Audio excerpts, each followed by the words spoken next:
আর কয়েক ঘন্টা পর রাজ্যের মুখ্যমন্ত্রী মমতা বন্দ্যোপাধ্যায়ের হাত ধরে উদ্বোধন হতে চলেছে সমুদ্র সৈকত দীঘার জগন্নাথ মন্দির।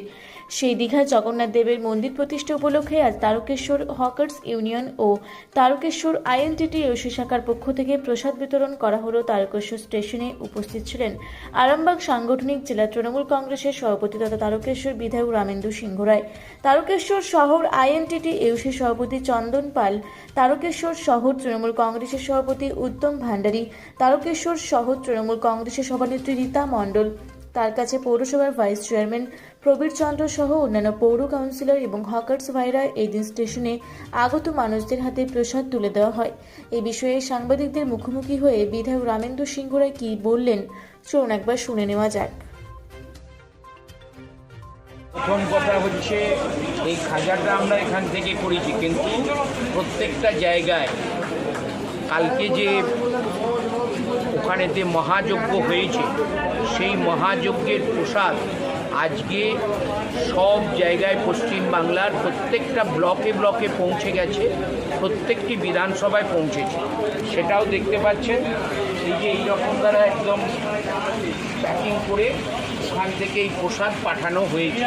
তার সাথে এখানে আমার হকার্স ভাইরা এবং আমার টাউনের সভাপতি, আমার আইএনটিসির সভাপতি, আমার মহিলা নেত্রী, যুবক সবাই একত্রিতভাবে এই স্টেশন চত্বরে যাত্রীদের হাতে সেই প্রসাদ তুলে দিচ্ছেন। এটা আমাদের কাছে বড় পাওনা, কারণ আপনারা ইতিহাস মনে করেন যদি, সম্ভবত 1855 সালে রানী রাসমণি তিনি দক্ষিণেশ্বরেতে ভবতারিণী মন্দিরের প্রতিষ্ঠা করেছিলেন। আজ বিশ্বজোড়া নাম সেই দক্ষিণেশ্বরের মন্দিরে। ঠিক 2025 সাল এই 30শে এপ্রিল আমাদের মাননীয় মুখ্যমন্ত্রী, তিনিও একজন নারী, তিনিও সমুদ্র সৈকত দীঘাতে জগন্নাথ দেবের তিনি মন্দির প্রতিষ্ঠা করলেন। এটাও আজকে পৃথিবীর ইতিহাসে স্বর্ণাক্ষরে লিখিত হল। এবং কালকে বাবা তারকনাথের ওখানে পুজো দিয়ে এই কামনাই আমরা করেছি যে বাবার দামে যেমন কোটি কোটি মানুষ আসেন, বাবা যেমন তাদেরকে রক্ষা করেন, যেন জগন্নাথ ধামে তো কোটি কোটি মানুষ আসে, জগন্নাথ দেবও যেন সবাইকে রক্ষা করে। এটাই হচ্ছে পশ্চিমবাংলার পরম্পরা, এটাই বাংলার সৃষ্টি সংস্কৃতি, যাই বলুন। তাই আমরা মাননীয় মুখ্যমন্ত্রীকে, আমরা বঙ্গবাসী হয়ে, আমরা হিন্দু ধর্মের মানুষ হয়ে আমরা তাকে অনেক অনেক শুভেচ্ছা জানাই।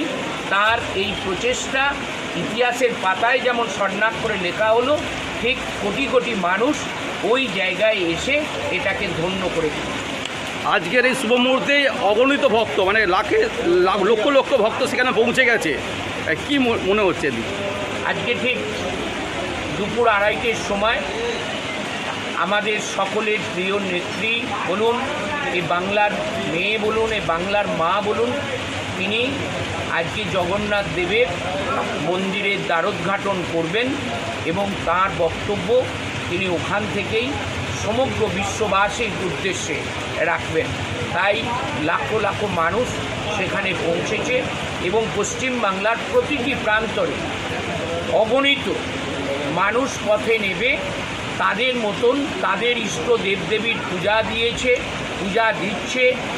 এই শুভ দিনটাকে আরও শুভ করে রাখার জন্য এবং বাংলার নাম যাতে স্বর্ণাক্ষরে পৃথিবীর ইতিহাসে, স্থাপত্যের ইতিহাসে লেখা থাকে, সেটা জন্যেই বাংলার প্রতিটি প্রান্তরের মানুষ নেমেছে।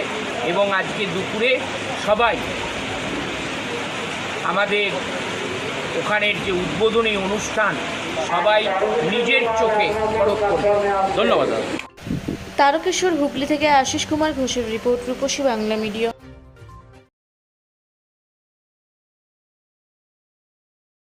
পুরা ব্লকের লধুরকা গ্রামের অদূরে অবস্থিত দৌলত পাবলিক স্কুলের দখলে থাকা বেশ কিছু জমি নিয়ে শুরু হয়েছে আইনি জটিলতা। 1197 দাগের যে বেলাবাহল মৌজা এবং 2239 দাগের যে লুধুরকা মৌজা, এই দুটো জমি আপনারা প্লিজ কেউ কিনবেন না। কারণ আপনারা বিপদে পড়তে পারেন, আইনি একটা লড়াইতে পড়ে যেতে পারেন। জমিটা একদম ডিসপিউটেড, ফলে একটু সাবধানে থাকবেন।